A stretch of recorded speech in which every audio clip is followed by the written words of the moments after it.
여러분 안녕하십니까. 스타카토 변상욱 기자입니다. 스타카토 제41회의 문을 열겠습니다. 변함없이 김갑수 대표 나와 계십니다. 어서 오십시오. 네, 안녕하세요. 예. 유창선 박사께서 오늘 나오셨습니다. 어서 오십시오. 안녕하세요. 예. 반갑습니다. 예. 모이면 여당 얘기 아니면 제1야당 얘기만 했는데 조금 제1야당 여당을 벗어난다면 지금 정의당에서 투표가 진행 중이죠. 대표를 뽑기 위해서. 아마도 노회찬, 심상정 두 후보의 양대 구도였던 것 같은데 두 젊은 또 다른 후보들이 그 뒤를 좀 쫓고 있는 것 같습니다. 예, 특정 후보에 대한 뭐 이렇게 호불호와 관계없이 조성주 후보가 이제 대단히 이제 화제를 몰고 다니면서 이 빅투 양강 체제 균열을 좀 낼 가능성이 있는 것 아니냐. 예. 이런 조심스러운 전망들이 그동안 쭉 있었죠. 예. 특히 이제 출마 선언문이 아주 화제였었어요. SNS에서 수많은 사람들이 공유하면서 다시 읽고 다시 읽고 다시 읽고, 그리고 또 이제 뭐 탈 이데올로기, 우리는 박근혜 정부와 싸울 게 아니라 우리 자신과 싸워야 된다. 뭐 이런 이야기들도 아주 의미 있는 그런 내용들. 그리고 예. 또 37세예요. 굉장히 젊죠. 여야 불문하고 이제 진보 진영의 87년 그 6월항쟁 세대 486으로 상징되는 그 이제 포스트 486 세대로 어떤 세대 교체 가능성을 이번 정의당 선거를 통해서 볼 수 있을 것이냐. 예. 이미 이제 가능성은 뭐 확인했다. 뭐 근데 이제 이게 당선까지 될지는 모르겠지만 분명히 이제 그 세대에도 새로운 기운들은 계속 싹트고 있었고, 지금까지 오히려 이제 진입을 못 시키거나 안 시켜준 그런 책임감들을 좀 통감해야 된다. 가슴에 툭 와닿는 구절은 역시 민주화 운동, 예. 그 당시의 노동 운동, 그 경험이 지금 우리한테 필요한 게 아니라 민주화 이후의 민주주의는 도대체 어떻게 됐는지, 예. 노동 운동 밖에서의 노동계 현실은 뭔지에 대한 철저한 경험, 그 다음에 확실한 대안, 이런 것들이 있어야 되는데 우리가 못한 거 아니냐, 그런 반성이 있더라고요. 누가 당선이 되든지 간에 정의당에도 한번 그럼 새로운 신선한 바람과 우리의 또 신선한 기대를 걸만한 새로운 교두보가 마련될 걸로 한번 기대를 해보죠. 자, 잠시 후 다시 스타카토 첫 번째 핫 이슈로 시작하겠습니다. 스타카토 40일의 첫 번째 핫 이슈는 역시 새누리당의 유승민 전 원내대표라고 해야 될지 원내대표라고 아직은 해야 될지 모르겠습니다만은 유승민 의원과 관련된 청와대 그리고 여당 소식으로 시작을 하겠습니다. 뭐 70년대에 또 80년대 민주화 운동 얘기가 나오고 민주주의가 얼마나 많은 사람들의 피땀으로 여기까지 쌓아져 왔는가를 얘기했는데, 여당 원내대표 입에서 나는 헌법의 제1조의 가치를 지키고 싶었다, 민주공화국의 가치를 지키고 싶었다는 말을 듣는 퇴행의 시대가 되어버렸습니다. 자, 유승민 사태는 과연 무엇을 남겼을까? 우선 한마디씩 하신다면 이 박사님 뭘 남겼다고 보시는지요? 대통령은 무섭다. 저는 이걸 아주 생생하게 보여주면서 우리한테 남겨줬다고 이제 생각이 들어요. 이게 제 얘기가 아니라 그 동아일보였나 그 칼럼에 그 노소련이 쓴 거에 그런 대목이 나오더라고요. 뭐 시중에서 이제 그런 얘기가 돈다 하면서 대통령은, 박 대통령은 웃어도 무섭다, 웃고 있어도 무섭다, 이런 이제 구절을 제가 이제 기억이 나요. 좀 마음에 안 든다고 해가지고 이렇게 버젓이 의원들이 선출한 여당의 원내대표를 하루아침에 이렇게 내쫓는 이제 광경. 이것이 정말 1970년대 시절 이때 이제 장면을 이제 떠올리는 거 아닌가 생각이 들어서, 도대체 이 정도 지점까지 우리가 이제 왔으면은 이걸 뭘 어디서부터 우리가 어떻게 이거를 이 상황을 추시고 가야 될 건지 아무튼 많은 생각을 하게 하는 이제 대목입니다. 네. 어떤 글에서 저도 읽었는데 어떤 기자가 그런 글을 썼더군요, 책에다. 박근혜 대통령이 제일 많이 쓴 말이 실제로 주변 사람들 얘기로는 이거 하극상 아닌가요? 하극상. 그 다음에 색출하세요. 이 두 가지 말을 제일 많이 쓴다고 하더군요. 우리는 흔히 신뢰, 그 다음에 통합 뭐 이런 말을 그래도 많이 쓴다고 생각했는데, 하극상 아닙니까? 색출해내세요. 뭐 이런 말들을 많이 쓴다고 합니다. 김 대표는 그러니까 이번 뭐 사태가 뭘 아버지한테 배운 게 뭐 그 두 단어 말고 뭐가 있겠습니까? 그렇게 얘기해서. 근데 뭐 저는 그 한마디로 이번 사태를 보면서 그 우리가 최근에 이제 표절 파문이 좀 심했지 않습니까? 예. 아직까지 이제 매듭이 잘 안 지어지고 있는데, 한마디로 얘기해서 평양을 표절한 서울이다. 야, 세다 이거. 자기들이 투표라는 신성한 민주주의의 가장 그 기본이라고 할 수 있는 선거를 통해서 자기들이 선출한 원내대표를 최고 존엄의 한마디에 자기들 스스로 박수로 몰아내버리는 글쎄, 뽑을 때는 표로 뽑고 내보낼 때 박수로. 잘라버릴 때는 박수로 자르고 그러는 것도 있거든요. 그러니까 우리 그 지구상에 처음으로 박수민주주의라는 게 박수민주주의. 왠지 박수무당 뭐 이런 말이 떠오르는데. 그래서 제가 제 개인 SNS 계정에 전국에 있는 박수무당들의 긴급 대피 경보를 발령한다. 그런 말씀을. 저는 나중에 결과를 지켜보니까 유승민 사태는 결국 또 유승민을 남겼더군요. 딱 제가 그 말을 하려고 적어놨습니다. 그랬어요? 유승민 사태가 남긴 건 유승민. 야, 이거 케미가 잘 맞았고 이렇게 표절을 할 준비가 돼 있으면 안 되는데. 어떤 여론조사 보니까는 여권, 여당 차기 주자 1위로 올라섰더라고요. 그러게요. 저 갖고 왔습니다. 네, 소개해 주세요. 10일 리얼미터에 따르면 이렇게 돼 있고 김무성 대표가 18.8이 나왔는데, 그렇죠? 유승민 전 원내대표가 19.2가 나왔더군요. 그러니까 여권 1위죠. 차기 대권 후보 주자로서 1위가 돼버렸습니다. 이야.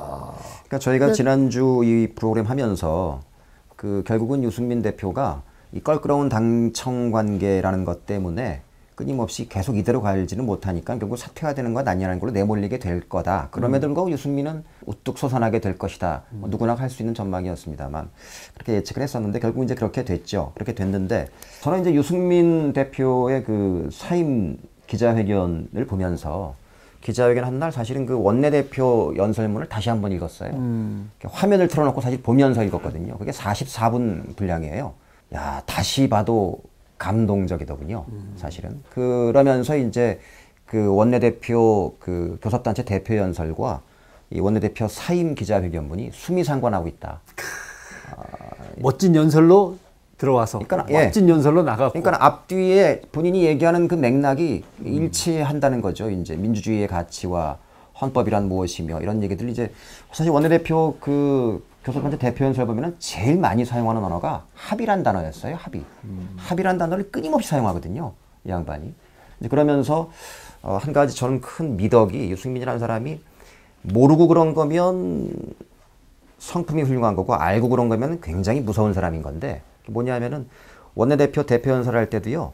새정치민주연합과 정의당을 계속 거론하면서 그 당들을 계속 칭찬하면서 자기 할 말들을 하기 시작해요. 그래요. 심지어 노무현 대통령, 이 양반은 노무현 대통령 시절에 그 정부를 무너뜨리기 위해서 온갖 이 계략을 세웠던 그 한나라당의 그 전략통이었단 말입니다.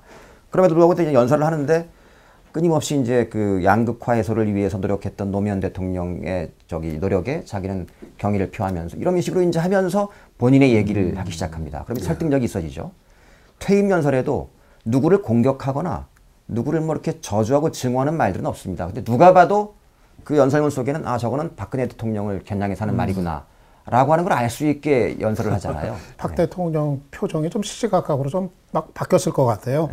아마 그 사퇴 이제 수용하겠다. 그래서 사퇴하기로 이제 결정을 내렸을 때 아마 그때 알투니가 빠진 것처럼 회심의 미소를 지었겠죠. 거 봐라. 네가 나를 이겨? 그렇지. 아마 이러지 않았겠어요. 그랬는데 조금 있다가 그 사퇴 이변 나왔을 때 유승민 원내대표가 기자회견 해가지고 뭐 법과 또 원칙, 뭐 정의 이런 거 지키려고 했다. 이 얘기했을 때 더군다나 그 법이나 이 원칙 이 얘기를 박 대통령이 즐겨 쓰던 용어 아니에요. 그렇죠. 그걸 가지고 그 말을 쓰면서 박 대통령을 사실상 디스한 거 아니에요. 이렇게 돼서 아마 거기서 표정이 달라졌을 것 같고 더군다나 아까 그 소개한 것처럼 여론조사에서 꽁충 지금 뛰어버렸잖아요.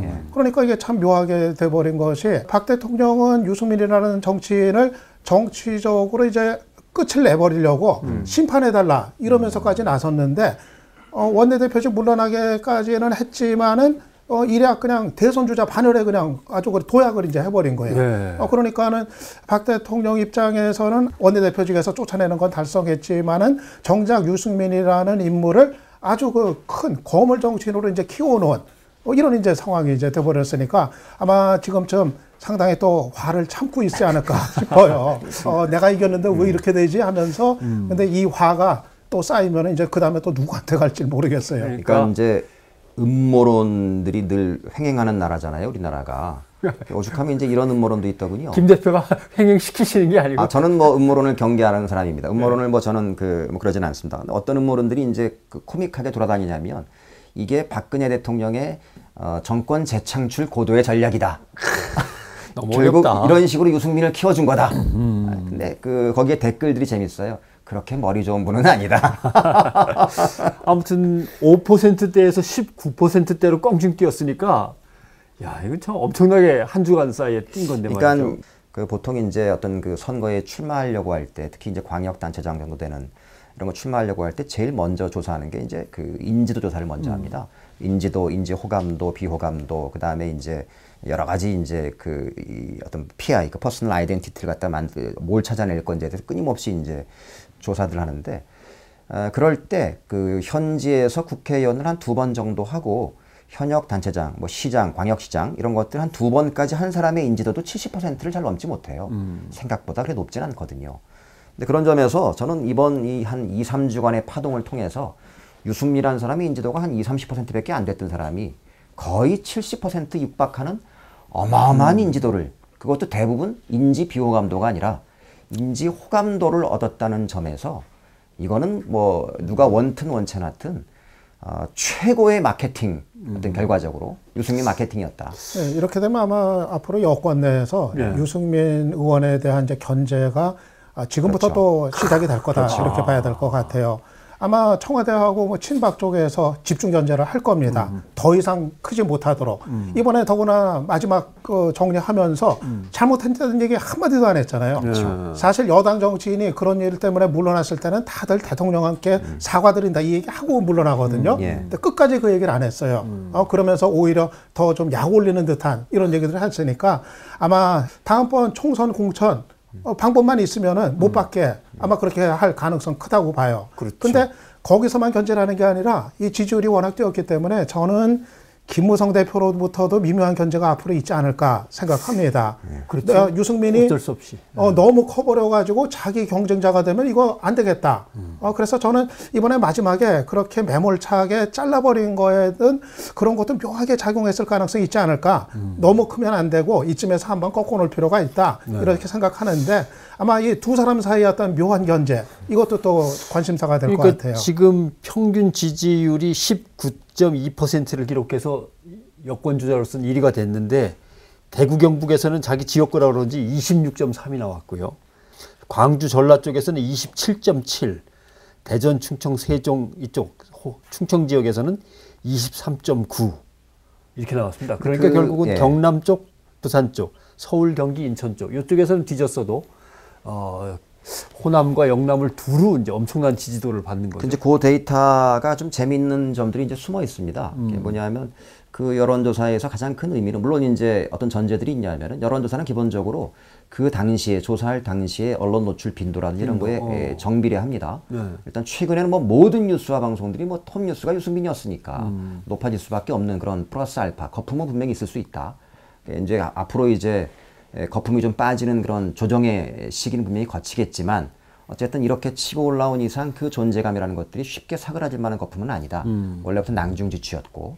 근데 단지 이제 그 데이터를 조금만 자세히 보면은 어떤 의미가 있냐면은 쉽게 꺼질 만한 거품들은 아니라는 것이 30, 40대에서 압도적이에요. 그러니까 오피니언 리더들, 그러니까 이제 세상을 좀 읽고 있는 사람들 사이에 인지 호감도와 지지도가 확 올라갔다는 것은 굉장히 튼튼한 지지 기반을 가졌다는 것을 의미하는데 반면에 또 어떤 게 있냐면은 새누리당 지지자들한테는 10%를 약간밖에 넘지 못합니다. 오히려 야당 지지층과 무당파들에게서 높은 지지를 얻으면서 평균치가 이제 거의 20%를 육박하게 된 거거든요.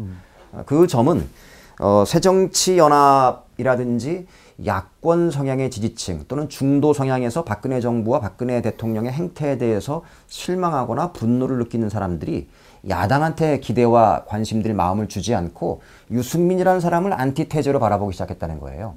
그런 점에서는 이제 유승민이라는 사람은 아까 유 박사님 지적하신 것처럼 여권 내부에 이제 훨씬 더 수구화 보수화를 달려가면서 박심을 얻어내고 TK 본심과 이런 것들을 얻어내기 위한 뭐 김문수라든지 이런 사람들이 훨씬 더 이제 우를 하면서 이 김무성과의 차별화를 나서면서 견제를 세게 날릴 가능성들이 매우 농후해졌다. 그러니까 내년 총선 치를 때 이 유승민 의원의 위치가 과연 어떻게 될 거냐, 지금처럼 변방에 이제 쫓겨나 있을 거냐, 아니면 다시 중심으로 복귀를 할 거냐, 이게 새누리당의 이제 선거 전략의 기조와 맞물려 있다고 이제 생각이 돼요. 그렇죠. 지금 김 대표님 말씀하신 것처럼 사실 유승민 의원에 대한 지지도가 지금 보니까 보수층보다도 지금 중도층이 훨씬 지금 많게 나와 있거든요.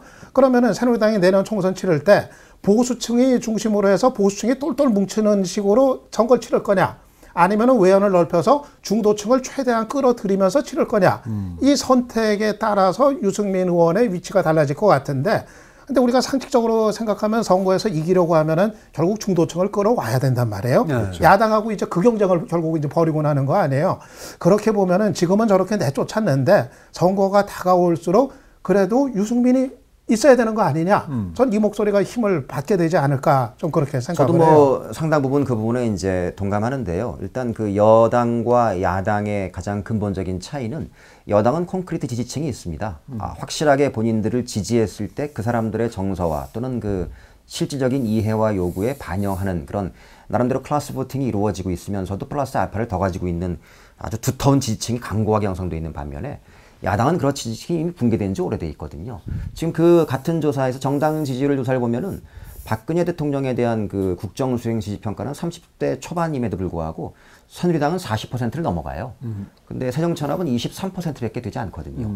그러니까 그런 점에서 이 야당은 오히려 지금 붕괴되어 있는 전통적인 야권 지지층들을 규합하는 것에 훨씬 더 시간이 좀 걸리더라도 저는 거기에 더 훨씬 몰입해야 되는데, 그 사람들이 어떻게 되든 간에 우리는 중간으로 가겠다는 전략을 채택하고 있단 말이죠. 저는 그 부분들은 조금 제고할 필요가 있지 않겠느냐라는 개인적인 생각인데, 알겠습니다. 어쨌든 그런 점에서 그 내년 선거에 아까 유 박사님 말씀하신 것처럼 새누리당은 어쨌든 간에 제가 볼 때 유승민 대표는 수도권 출마를 감행할 가능성도 매우 높아졌다. 그리고 새누리당도 그런 부분들을 적극적으로 검토할 수도 있겠다. 어차피 대구 경북과 영남은 누구를 데려다 하더라도 결국 이런 것이고, 결국은 전투는 수도권일 겁니다. 지난번 대통령 선거도요, 문재인 후보가 노무현 대통령과 그 어떤 후보들보다, 야권 후보들보다 부산 경남에서 표가 훨씬 많이 얻었어요. 어디서 완패했냐면은 수도권에서 완패했거든요. 수도권의 30, 40대 중도 개혁 성향의 지지층을 견인하기 위해서 아마 새누리당은 유승민을 징발하고, 유승민은 그렇게 본인도 자리매김하면서 차기에 중도 개혁 보수층을 안으면서 대권 후보로 갈 수 있는 전략을 구사할 가능성이 매우 커졌다. 대구라는 곳에서 사선으로 묵직한 자기 자리를 갖다 계속 지켜나갈 것이냐, 아니면 뭔가 도전적인 또 새로운 영역을 개척할 것이냐. 그것도 흥미롭네요. 뭐가 될지는 모르지만. 근데 사실 뭐 유승민 의원이 앞으로 좀 더 이제 큰 어떤 그 행보를 만약 염두에 두고 있다고 한다면은 어떤 그 지역을 무기로 한 어떤 정치인을 넘어가지고 전국구로 전국적인 정치인으로 좀 한번 그 도약을 하려는 시도를 하는 거, 아마 그거는 또 거쳐야 할 과정이 뭐 될 수가 있겠죠. 더군다나 제가 유승민 의원이나 유승민 의원의 컨설팅을 만약에 한다면 TK 대구 같은 경우는 본인의 지역구가 물론 이제 박심이 언제까지 그렇게 완벽하게 작동할지 모르지만, 안티 유승민 정서와 안티 유승민 세력화를 만들기에는 굉장히 좋은 토양이 마련되어 있는 도시예요, 거기는. 그리고 박심이 어느 때보다 잘 통할 수 있는 곳이고요. 그런 점에서는 리스크가 너무 크다. 근데 수도권에서는 박심이라든지 새누리당이 그렇게 해서 안티 유승민을 만들어낼 수 있는 그런 지역이 아닙니다. 그런 점에서 오히려 저는 유승민 의원이 선거를 치르기엔 수도권이 훨씬 수월할 수도 있다. 뭐 의원 필요하시면 나중에 컨설팅을 한번 받으셔도 되겠습니다. 자, 유승민이라고 하는 개인적인, 정치인의 개인적인 문제를 조금 이제 벗어나서 새누리당으로 한번 가면, 유승민 의원이 이렇게 해서 일단 원내대표를 물러나면 당청 관계는 복원이 됩니까? 그건 확실합니까? 뭐 이거 엉망진창이 이제 된 거죠. 지금 새누리당이 입이 10개라도 지금 할 말이 없는 이런 꼴이 지금 이제 돼버렸어요. 그동안 뭐 당청 간의 수평적 관계, 이건 뭐 지금 지도부에 있는 사람들 다 한마디씩 했던 얘기 아니에요. 근데 모든 게 다 그냥 원점으로 지금 돌아가 버린, 다 그 약속을 이제 져버린 이런 이제 상황이 이제 돼버린 건데, 이렇게 되면 아마 당분간은 뭐 새누리당은 뭐 청와대 뭐 추장소다 이런 비아냥 얘기까지 지금 듣고 있습니다만은 실제로 뭐 청와대 앞에서 바짝 엎드리는 이 시간이 상당히 좀 이제 갈 것 같아요. 지금 이 분위기 속에서 누가 얘기를 하겠습니까? 누가 감히 청와대가 뭐 한다고, 박 대통령이 뭐 한다고, 뭐 문제 있다고 해서 누가 그 얘기를 꺼내겠어요? 또 찍혀가지고 또 어떻게 될지 모르고 내년에 공천 또 못 받게 될지 어쩔지, 이런 그 아주 구체적인 위협에 지금 직면해 있기 때문에 아마 입들을 다 닫게 될 거고, 김무성 대표부터도 당장 지금 완전히 엎드린 모드로 지금 이제 가버린 거 아니에요? 아마 이 시간이 좀 이어질 것 같고, 그렇게 보면은 새누리당이 상당 기간은 이 무기력증에서 벗어나지 못할 거다. 그렇게 이제 좀 예상을 이제 해봅니다. 지금 저희가 오늘 이 녹음하고 있는 오늘 이제 현기환 전 의원이 정무특보로 임명이 됐지 않습니까? 저는 개인적으로 이제 오래전부터 잘 알고 있는 그런 사이인데 아주 꾀돌이에요. 꾀돌이면서 뚝심 있고 좀 터프한 사람이죠. 그런 점에서 당청 관계에서 그동안 조윤선 특보처럼 이렇게 뭐랄까요? 좀 그냥 메시지만 잠깐 전달하는 그런 메신저 역할이 아니라 뭔가를 좀 이렇게 매니지먼트 할 수 있는 그런 분위기들을 적극적으로 하기 위한 그런 인사가 아니냐. 그런 점에서 과연 언제까지 이 새누리당이 지금 유승민 대표 찍어내는 것에 동의를 해준 것이든 굴복을 한 것이든 이런 게 계속될 것을 한번 지켜봐야 되겠지만 어쨌든 조용한 가운데서 내년 선거 준비에 몰입하는 안정기는 들어선 것으로 봐야 된다. 예, 말씀하신 대로 아마 새누리당은 또 내년 총선에서는 대단한 또 선거를 치르는 수완을 아마 보일 겁니다. 지금 새누리당이 이번에 정말 보일 꼴, 못 보일 꼴 국민들 앞에서 이제 다 보였잖아요. 조폭 정치다, 조폭 정당이다 이런 얘기까지 들어도 할 말이 없을 이런 별의별 꼴을 이제 다 보였는데, 그럼에도 불구하고 그렇다고 해서 내년 총선에서 그러면 야당이 이길 가능성이 더 커진 거냐? 이건 전혀 지금 별개의 얘기라는 것이 냉정한 이제 현실이거든요. 새누리당은 어떻게든 이거를 또 추스리고서 또 선거에서 이기는 노하우를 10분 발휘해가지고 대단한 수완을 또 보여줄 겁니다. 그리고 야당 같은 경우는 지금, 물론 지금 새정치연합 같은 경우 혁신 지금 막 작업하고 있습니다만은 효과가 어떻게 될지 또 미지수고, 지금의 새정치연합이 안고 있는 문제가 또 근본적으로 재정리가 되지 않으면은 사실은 또 대안이 또 없기 때문에 결국 새누리당에서 또 떨어져 나올 층이 얼마나 될 거냐, 이 문제가 있기 때문에 아마 좀 이 상황을 좀 냉정하게 그렇게 좀 볼 필요가 있다 생각을 합니다. 두 분 말씀대로 새누리당이 선거는 또 잘 치를 것이다 라고 하는 것은 최고죠. 동의는 하는데, 과연 그 과정까지 가는 데 있어서 누가 주도권을 잡고 누가 방향 제시를 하며 누가 새누리당의 선거 전략을 갖다 짤 거냐, 비박과 친박 사이에서 과연 어떤 인물들이 어떻게 나와서 할 거냐, 이건 사실 좀 궁금한 문제이긴 하거든요. 근데 최근에 야권이 이제 전당대회 끝나고 보궐선거 끝난 다음에 보여준 그 꼴불견과 여권이 보여준 꼴불견은 사실은 난형난제예요. 국민 입장에서 봤을 때 최고위원회 이런 거 회의하는 거 우리가 TV 중계로 보면은 야, 참 돌아가면서 참 가지가지한다 이런 느낌이잖아요. 근데 이제 야권은 뭐랄까요, 계파를 그냥 둘러 나눠두고, 더군다나 이제 그게 존재하니 안 하니 실체도 분명한 계파를 두고 서로가 니네는 무조건 싫다, 그냥 니네들은 친노니까, 니네는 비노니까, 니네는 세작이야 이러면서 싸우는 반면에 새누리당은요, 한쪽은 명백히 이제 친박이라고 하는 대통령의 친이부대 역할은 했지만 그 반대쪽에 있는 사람들은 뭘 얘기했냐면은 우리는 비박이야 이런 것이 아니라 민주주의는 무엇이며 헌법은 무엇이며 이런 얘기를 했단 말이에요. 이 싸움의 차이는 분명히 존재한다, 관전자들 입장에서 봤을 때. 그래서 박근혜 대통령, 박근혜 정부의 어떤 그 폭압과 폭정 이렇게 표현하는 게 적절할지 모르겠습니다만, 이런 실정 또는 분노 이런 것들에 대한 대안 세력, 대체제를 야권이 담보해 나가는 것이 아니라 새누리당의 다른 집단과 다른 인물들이 그런 그 수혜를 갖다 고스란히 떠안게 된다는 것은 정말 야권으로서는 뼈아픈 대목이겠다. 이거 힘들겠다 앞으로. 그런 불안감이 좀 있죠. 사실 야당 입장에서는 선거 치르는 데는 유승민이 빠진 새누리당을 상대하는 게 최고죠. 훨씬 쉬워요. 그러니까요. 훨씬 홀가분하고 부담이 없고, 그거는 그냥 박근혜 대통령을 상대로 해가지고 선거를 치르면 되거든요. 그리고 내년 4월 정도 시점이면은 박근혜 대통령이 지금보다 나빠지면 더 나빠졌지, 더 내려가면 내려갔지 살아날 기미는 좀 없단 말이에요. 그게 이제 홀가분한 건데, 유승민 의원이 이제 또 중심에 왔다, 선거를 또 이끈다, 상당한 역할을 한다, 이렇게 되면은 이 야당하고 겹치는 부분이 상당히 또 많단 말이에요. 그러니까 중도층이 야당에 끌어올 수 있는 층들이 또 유승민 보고서 또 새누리당으로 갈 수 있는 그런 부분들이 또 상당히 있고, 그래서 상당히 골치가 이제 복잡하기 때문에 사실은 지금 상태대로 그냥 완전히 친박이 주도하는 새누리당 상대하는 게 쉬운데, 이 선거에 또 영민한 새누리당이 과연 끝까지 그럼요. 그렇게 할 건가? 그때 가서 또 다른 선택지가 또 있다는 거죠. 그걸 조금만 축조해서 얘기해 보면 이제 흔히 대한민국을 갖다 프리토리안 국가라고 하는 적이 있었죠. 그러니까 법과 제도로 국가를 이끌어가는 게 아니라 친위 체제로 최고 권력자의 친위대들이 이끌어가는 국가라는 의미에서 이제 그런 별명이 붙은 적이 있는데 이번에 이제 박근혜 대통령을 중심으로 해서 친박들이 그걸 갖다 분명히 보여줬습니다. 요럴 때 이제 김무성 대표는 어디로 가야 되느냐? 이게 사실은 이제 그럼 반친박이라도 가야 되나 다시 이제 이런 문제가 있어요.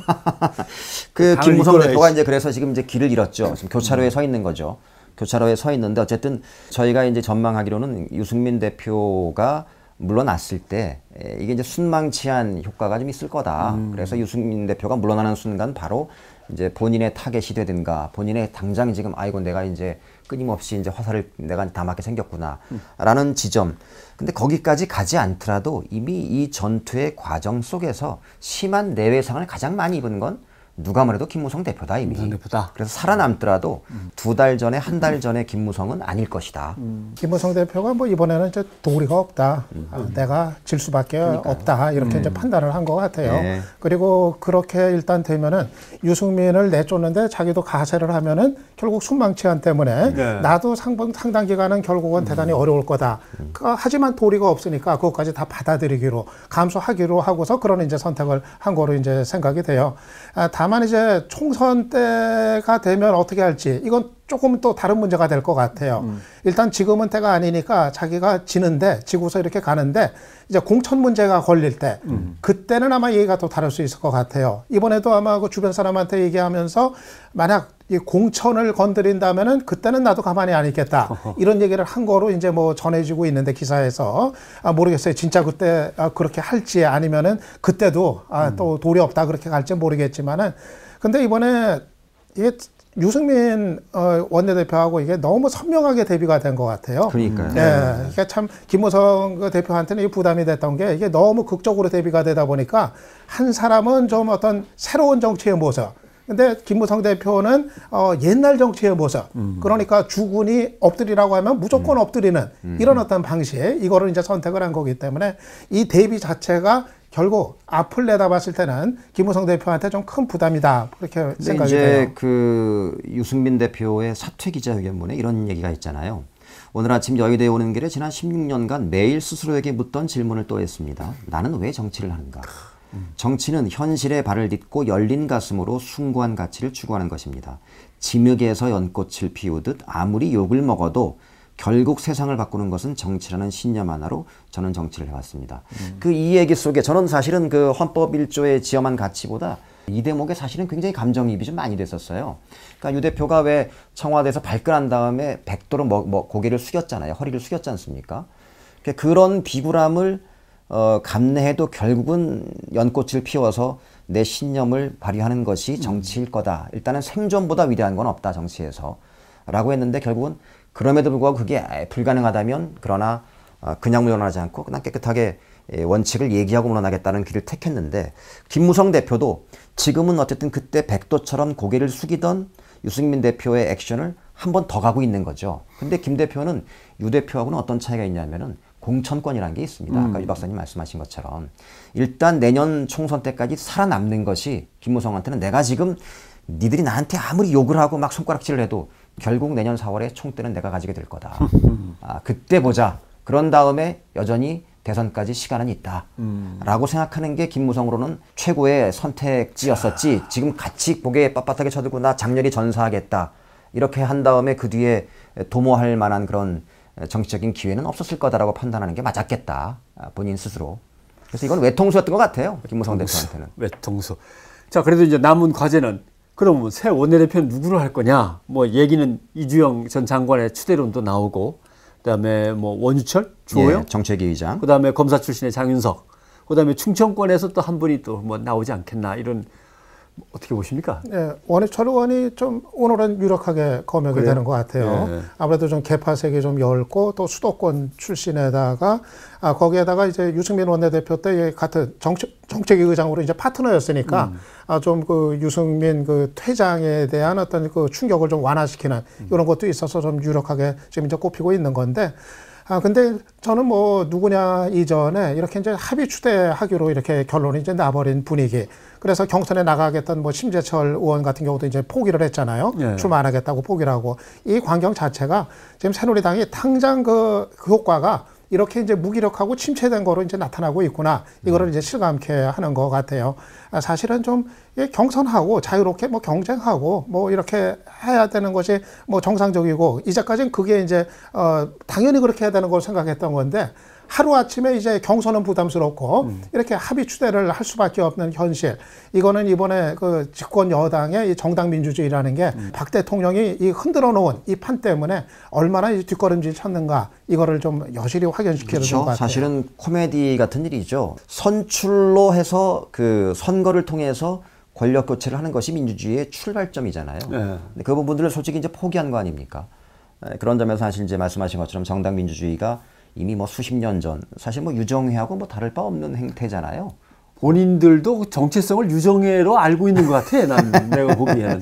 유신정회. 예. 예. 그랬는데 그 반면에 또 어떻게 해석할 수 있냐면 야 역시 그래도 이 집단은 참 무섭다. 왜 무섭냐면 이때 우리가 다시 경선을 해서 또 이제 만약에 비박 대표가 또 선출되고 그랬을 때 또 그 뒤에 발생하게 될 갈등과 혼란과 이런 것들보다는 차라리 아까 말씀드린 것처럼 조용히 가자. 빨리 덮고 조용히 가자. 이게 우리가 지금까지 살아남는 길이다. 라고 하는 그 생존 본능에 관한 생존을 위해서라면 정당 민주주의가 망가져도 뭐 어째도 우리는 생존을 위해 간다. 또 그러고 보니까 또 갑자기 또 우리의 꿈나무 또 김태호 의원이 생각나네. 이번에 또 유승민 원내대표가 떠나는 그 모습을 보면서 가슴이 아팠어요. 김무성 대표 얼마나 고생하셨어요. 마음이 아파요. 또 그렇게 또 얘기를 했더군요. 야. 그러니까 사실은 무서운 정치인들이에요. 지금 뭐 다른 것보다도 지금 이 시점에서 결국 제일 중요한 거는 내년 총선에서 당선되는 거, 배치하는 거, 그 이상 아무것도 없다. 그 일념으로 지금 이제 똘똘 이제 뭉치는 거기 때문에 사실은 그게 이제 야당 입장에서 본다면은 그건 참 무서운 거죠. 근데 청와대는 뭐 할 말은 없고 뭐 자기들끼리 결정한 거 아니에요? 라고 이제 뒤로 한 발 물렀습니다. 굳이 뭐 여기까지 이루어졌는데. 근데 뭐 이미 전 국민이 다 아는 거기 때문에. 당분간은 그래도 눈치를 보면서 여당에서도 속으로 다들 양쪽 핏발이 서 있어갖고 건드리지 않고 슬쩍 놔두겠죠. 뭐 그럴 가능성이 뭐 좀 있죠. 그리고 이제 그 뭐 크게 갈등을 다시 불러일으킬 만한 그런 정치적인 모멘텀들이 이제 하반기에 별로 없습니다. 소재가 별로 없네요. 네, 단지 이제 뭐 추경 처리하고 그다음에 예산안 뭐 처리하고 이런 것들 말고 큰 정치적인 현안들이 없기 때문에 국회법 개정안도 이미 물 건너 갔고 그래서 이 이제 한 7, 8, 9, 10, 11 요 한 4, 5개월 동안 정말 우리 그 백조처럼 이 겉으로는 평안한 모습을 보이지만 그 물속에서는 무진장 이제 치열한 그 이 세력 다툼과 거래들과 이런 것들이 있을 거다. 그 속에서 지난 시간에 저희가 그 잠깐 얘기했던 것처럼 야, 이 성완종 리스트 마무리하면서 이인재 의원 딱 코 하나 껴가지고 최고위원회에서 표 하나 더 딱 확보하는 거 봐라.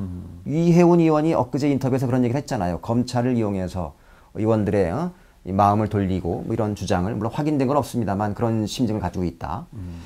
그런저런 시도들로 수적으로 열세에 놓여 있는 친박 그룹이 세력 확장을 시도하는 그런 전쟁들, 소리 없는 전쟁들이 무지막지하게 벌어질 가능성이 매우 크다. 그런 와중에서 튀어나온 비박과 비노들이 만나서 뭔가 할 가능성도 있다라고 하는 기사는 뻥이겠죠. 이건 뭐 말도 안 되는 얘기예요. 저는 기자들이 그런 기사를 쓴다는 게 참 창피해요. 그런 얘기고 출처가 어딘지 모르겠어요. 그건 상식적으로 말이 안 되고 예를 들어서 뭐 유승민 의원이 뭐 탈당을 해가지고 뭐 비노하고 손잡고서 뭐 신당을 만든다. 유승민 의원이 미쳤어요, 지금. 지금 어떻게 보면은 지금 여당 정치인으로서는 진짜 뭐 본산이라고 할 수 있는 대구 경북 지역에 이제 출신의 이제 정치인인데 그 사람이 뭐 야당 하던 사람들하고 손잡고 뭐 신당을 한다. 지금 어떻게 보면은 사실 이번에 일약 그 대선 주자급으로 지금 이제 도약을 했는데 네. 여기서 그런 선택을 할 아무런 이유가 없죠. 그러니까 뭐 지금 선택지가 별로 없는 상황에서 이 사람들하고는 절대 당을 못하겠다라고 하는 그 야권의 일부 세력들의 자가 발전의 가능성이 매우 크다. 그 자가 발전을 분별력이 별로 떨어진 언론사 데스크가 발표하는 대로 그냥 기사 써. 어차피 면 채워야 되는데 이랬을 개연성이 매우 크다라고 보고요. 기자는 그걸 두들기면서 무슨 생각을 했을까요? 그러니까요. 왜 아니 내가 왜 이걸 써야 되나 정말 이런 생각을 했다면 다행이고. 그런 상상력으로는 신춘문예를 준비하는 게 맞지. 그리고 얘기 나온 김에 저는 그 지금 사정천합 그 주변에서 나오고 있는 신당에 관한 그 보도들 이런 것도 참 문제가 많다고 봐요. 지금 뭐 신당 얘기 지금 꺼내는 갈래들이 뭐 한두 개가 아니거든요. 보니까 한 네다섯 개는 되는 것 같아요. 근데 이게 저마다 다 지금 중구난방 다르고 거기 주로 등장하는 인물들 보면은 옛날에 정치했던 사람들, 은퇴한 줄 알았는데 다시 이름 나오는 분들이, 그런 정치인들이 참 많아요. 그래가지고 정말 우리가 얘기하는 의미 있는 신당, 뭐 사정천합하고 경쟁할 만한 힘이 있는 신당, 이거는 아직은 뭐 이 그림이 그려진 게 없더라고요. 근데 너무 이 언론들이 그런 거를 다 그냥 마치 뭐 큰 뭐가 있는 것처럼 이렇게 보도를 하니까 굉장히 보는 사람들한테 혼선을 주는 것 같아요. 그 신당 얘기가 왜 중구난방이냐면 신당동이 중구에 있거든요. 분당 얘기하면 사람들이 왜 성을 내냐면 분당은 성남. 성남에 있어. 정말 성남. 알겠습니다. 80년대, 70년대 민주화운동 얘기로 이 시간을 시작했습니다만은 사실 뭐 민주화 후에 우리가 형식적인 민주주의는 어느 정도 갖췄다고 생각했고 그거에 의해서 사회도 변했다고 생각했습니다만은 최근에 겪은 이 정치권의 사태로 볼 때 형식적 민주주의는 어느 정도 진정이 됐지만 정말 민주 정치, 민주 문화라고 하는 거는 우리 정치권과 권력 그 변두리에 아무것도 뿌리 내린 게 없구나라고 하는 상당히 자괴적인 생각을 하게 됩니다. 저는 유승민이라는 사람이 비록 박근혜 대통령에 맞서서 민주주의의 가치를 얘기하고 헌법 1조를 얘기할 때 야권 지지자들과 야당이 야, 니네들 박근혜 대통령과 니네들은 정말 민주주의를 말살한 거야? 이렇게 지금 흔히 말한 것처럼 쉴드를 치고 있지만 그 방패가 곧 우리가 야권에서는 넘어갈 수 없는 벽이 될 가능성이 매우 크다.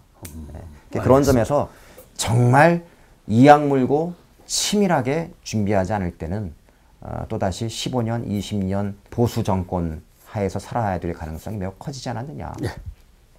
이 박사님 끝으로 뭐 마무리하신다면. 저는 대통령이 이렇게까지 국회 또 정치권을 이렇게 흔들어 놔도 되는 건가? 근본적인 이제 질문을 이제 던지게 돼요. 대통령은 대통령으로서 이제 역할과 이제 본분이라는 것이 있는 것이고 또 국회는 국회로서의 어떤 역할 또 그 책임이 또 이제 있는 거거든요. 그런데 아무리 대통령이라고 해서 자기 마음에 안 든다고 해서 이렇게 국회 정치권을 완전히 헤집어 놓고 뒤 흔드는 거 저는 이게 정말 제왕적인 어떤 그 대통령 그런 어떤 소리를 들을 수밖에 없는 광경 아니었나 생각을 합니다. 뭐 사실 저는 박정희 대통령이 돌아가실 때까지 대통령 하는 건 줄 알았어요. 어릴 때 잘할 때는. 돌아가실 때까지 하셨잖아요. 실제로 그렇게 생각을 했었죠. 그랬죠. 그렇죠. 그리고 이 양반이 18년 했으니까 전두환 대통령께서는 한 30년 정도는 하시지 않을까 생각했는데 사실 뭐 한 8년 만에 무너졌습니다만은 그런 점에서 이미 끝이 보이고 있다. 더군다나 이것은 뭐 단임제 대통령 하에서 어디로 갈 데가 없을 것이다 라는 생각을 하고 그 다음에 또 어떤 모습의 대통령이 나타날지 모르겠지만 아무튼 또 다른 출구는 이미 열리고 있다라는 생각도 하고요. 또 유승민 사태가 남긴 것이 결국 유승민이었다고 하는 것에 대해서는 역시 모사제인 성사제천입니다. 암만 사람이 머리통을 굴려봤자 또 나름대로 이루어지는 것은 순리대로 이루어져 갈 것이라고 멀리 보면 갈 것이라고 생각을 하면서 오늘 이 시간 마쳐야 될 것 같습니다. 고맙습니다. 감사합니다.